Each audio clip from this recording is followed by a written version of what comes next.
कर दिया फ्लाइट आगे देख लो। अंदर से ये शीशे के अंदर से ऐसा और से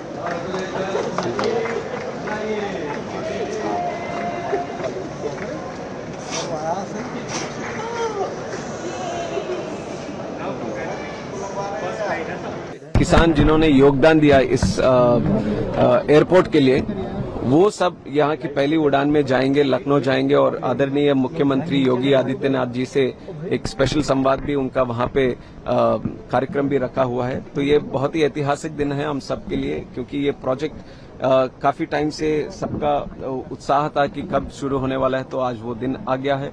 तो मैं सबसे पहले यहाँ के किसानों को जिन्होंने योगदान दिया है इस प्रोजेक्ट के लिए, और सभी लोग जो जुड़े हैं इससे, ये प्रोजेक्ट को एक रियलिटी बनाने के लिए जिन्होंने भी योगदान दिया, उन सबको भी मैं बधाई देना चाहूंगा।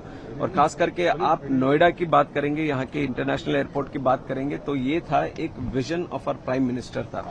उन्होंने सोचा था कि यहाँ पे एक एयरपोर्ट बनना चाहिए, और उस विजन को मिशन तौर पे बनाया हमारे योगी आदित्यनाथ जी ने। और उनके साथ भी यहाँ के नेता भी जुड़े, यहाँ के लोग भी जुड़े, हमारे साथ हैं धीरेन्द्र सिंह जी, यहाँ के एमएलए, जो बहुत ही पैशनेटली इस प्रोजेक्ट के साथ जुड़े और लोगों को, किसानों को कन्विंस किया कि जिस तरह से यहाँ पे एयरपोर्ट आने वाला है उसके बेनिफिट यहाँ के किसानों को, खास करके यहाँ के युवाओं को मिलेगा। और ये एग्जाम्पल आप हर जगह देखिए, जहाँ पे भी एयरपोर्ट बना है, हजारों वहाँ पे रोजगार के अवसर भी बने, संभावनाएं बढ़े, जिसका लाभ वहाँ के लोगों को उठाने के लिए मिला। और ये नोएडा इंटरनेशनल एयरपोर्ट एक दूसरा एयरपोर्ट का नंबर नहीं है कि हम ऐड कर देंगे दूसरा एयरपोर्ट है। ये एक हब बनने वाला है, ये डोमेस्टिक इंटरनेशनल ऑपरेशंस के लिए हब बनेगा। और खास तौर पे यहाँ एरोट्रोपोलिस का मॉडल हमने इस्तेमाल किया। आप देखेंगे तो एशिया का ही सबसे बड़े एयरपोर्ट्स में से एक हमारे ये जेवर एयरपोर्ट होने वाला है। तो आगे जाते हुए बहुत ही संभावना यहाँ पे है, नेटवर्क बढ़ेगा, यहाँ पे इंडस्ट्री बढ़ेगी, मैन्युफैक्चरिंग हो, हॉस्पिटैलिटी हो, एग्रीकल्चर हो, कार्गो हो, ऐसे मल्टीपल सेक्टर्स हैं जो डिपेंडेंट रहेंगे ये नोएडा इंटरनेशनल एयरपोर्ट पर। तो उसी प्लान के साथ जो मास्टर प्लान भी है इसके, जो शुरुआत में हम 1.2 करोड़ पैसेंजर्स के साथ शुरू करेंगे, और इसका टर्मिनल का भी एक्सपेंशन बाद में होगा जैसे ही सैचुरेट होगा, तो अल्टीमेटली फेज 4 तक इसको 7 करोड़ पैसेंजर्स पर ईयर तक इसका कैपेसिटी को हमें बढ़ाना है। एमआरओ नेटवर्क, आदरणीय प्रधानमंत्री जी के हाथ में ही एक एमआरओ का भी शिलान्यास भी हमने किया था। ऐसे बहुत सारे एक्टिविटीज यहाँ से शुरू होंगे। तो ये जो दिन था, ये बहुत ही इंतजार के बाद यहाँ तक आए, बट अब मुझे लगता है कि यहाँ से जो तेज गति से अभी जाएंगे, कोई इंतजार करने की जरूरत नहीं है।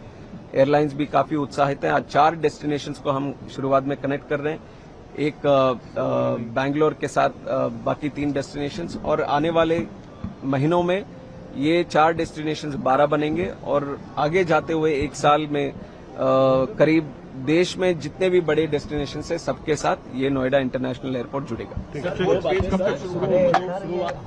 में प्रॉब्लम ये होती है कि अगर लोड कम मिलता है एयरलाइंस को, तो कई बार कैंसिल कर देते हैं। अब फैमिली ने जो प्लानिंग कर रखी है, लास्ट टाइम पे पता चले कि फ्लाइट कैंसिल कर दी, तो वो बड़ी तो क्या सुनिश्चित होगा कि कोई फ्लाइट कैंसिल ना करें, नंबर 1। नंबर 2, कनेक्टिविटी की बड़ी प्रॉब्लम है, क्योंकि दिल्ली से अगर यहाँ आते हैं, अभी भी आने में हमें 1.5 घंटा लगता है, और स्पेशली फॉर नाइट। तो रात के समय क्या कुछ ऐसा कनेक्टिविटी करेंगे? तो 2 चीजें हैं। एक, ये एयरपोर्ट वैसे तो एनसीआर के लिए, दिल्ली के लिए तो है ही, बट हमें ये भी देखना पड़ेगा कि ये नोएडा इंटरनेशनल एयरपोर्ट का कैचमेंट एरिया दिल्ली से भी बढ़कर है। काफी सारे शहर हैं वेस्टर्न उत्तर प्रदेश जिसके लिए ये नोएडा इंटरनेशनल एयरपोर्ट एक बेस बनेगा। और इसका नेटवर्क, क्योंकि इसके साथ बहुत ही अच्छी एक्सप्रेसवे नेटवर्क है, तो खास करके इसका पोटेंशियल हमारा आगरा तक भी पहुंचता है। जब यहां से इंटरनेशनल एयरपोर्ट्स की इंटरनेशनल ऑपरेशंस भी शुरुआत होंगी, तो करोड़ों लोगों के लिए एयरपोर्ट की होगी। तो इसके लिए जो भी अलग से भी रोड कनेक्टिविटी या रेल कनेक्टिविटी की हो, तो state government of Uttar Pradesh ने भी बहुत अच्छी प्लानिंग करी है कि इस एयरपोर्ट को काफी सारे जगहों से, शहरों से इसको जुड़े, तो वो लगातार वो कोशिश चलता रहेगा।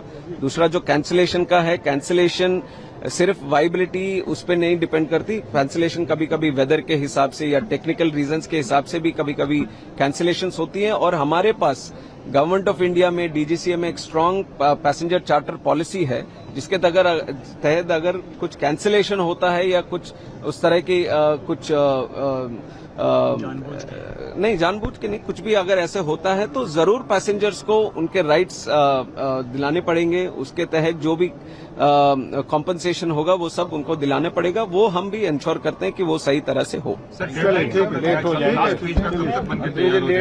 कौन सा? ये जैसे जैसे ऑपरेशंस बढ़ेंगे उसके हिसाब से मास्टर प्लान को एग्जीक्यूट करेंगे।